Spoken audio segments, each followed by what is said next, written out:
Praise the lord. ప్రియరా, ఈ యొక్క నూతన ఉదయకాల సమయంలో దేవుని వాక్యాన్ని చదువుకుందాం. పరిశుద్ధ గ్రంథంలో నుండి హోషేయ గ్రంథము 14వ అధ్యాయం 4వ వచనం. హోషేయ 14:4. వారు విశ్వాసఘాతులు కాకుండా నేను వారిని గుణపరచుదును, వారి మీదనున్న నా కోపము చల్లారెను, మనస్ఫూర్తిగా వారిని స్నేహితును. I will heal their backsliding. I will love them freely, for mine anger is turned away from them. యేసు ప్రభువారి అతి శ్రేష్టమైన నామములో పిల్లరా మీ అందరికీ శుభములు తెలియజేస్తున్నాను. మరి యొక్క నూతన ఉదయకాలం మనం చూస్తున్నాం. ఇది దేవుని కృప. పిల్లరా, ఈ లోకంలో ఆస్తి అంతస్తులు ఉండొచ్చు, భోగభాగ్యాలు ఉండొచ్చు, పేరు ప్రఖ్యాతలు ఉండొచ్చు, కానీ మరణము ఎప్పుడు మనకు వస్తుందో తెలీదు అనే సత్యాన్ని జ్ఞాపకం చేస్తున్నాను. కాబట్టి ప్రతిదినము కూడా దేవుడు మనకిస్తున్నటువంటి గొప్ప వరము, ఆయనకి కృతజ్ఞత ఆశలు చెల్లించి పిల్లరా ఆయన ఎదుట సాగిలి పడదాం.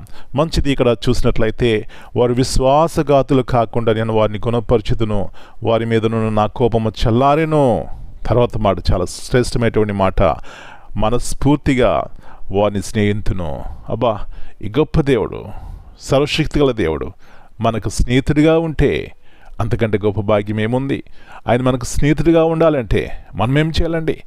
అబ్రహాము దేవుని నమ్మెను. అబ్రహాం దేవుడికి స్నేహితుడైపోయినాడు. నా ప్రియ సహోదరి, ఈ విధముగా ఉంది నీ విశ్వాసము. ఎన్నోసార్లు దేవునికి దుఃఖకరంగా జీవించినప్పుడు మరి ఆ యొక్క స్వేచ్ఛ కోల్పోతుంటాం, దేవునితో ఉన్నటువంటి సహవాసాన్ని కోల్పోతుంటాం. అయితే ఎప్పుడైతే మనము మరి తిరిగి పశ్చాత్తాపడతామో ఆయన క్షమిస్తాడండి. అంత మటుకే కాదు, ఆయన సమకూర్చే దేవుడై ఉన్నాడు.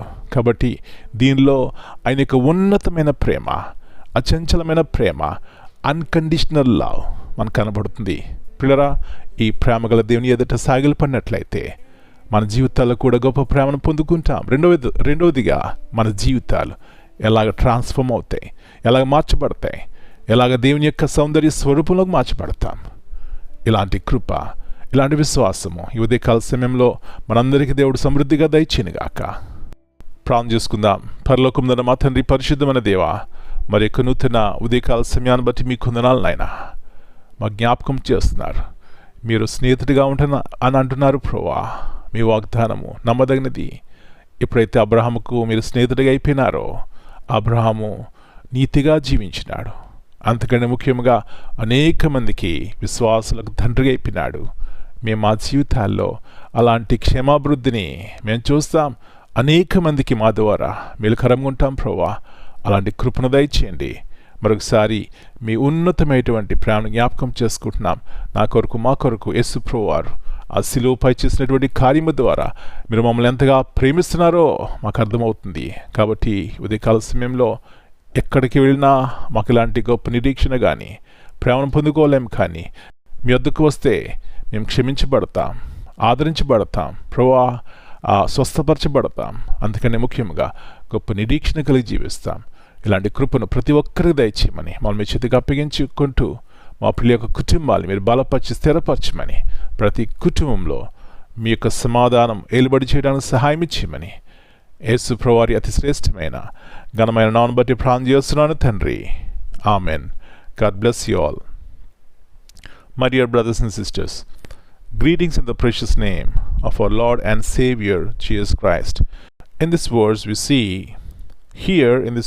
see, I will heal their backsliding. I love them freely, for mine anger is turned away from them. It's giving grace over guilt, restoration over rejection. When we turn back to Him, it does not just forgive, He restores us. It does not love with conditions. He loves because that's who He is. Amen.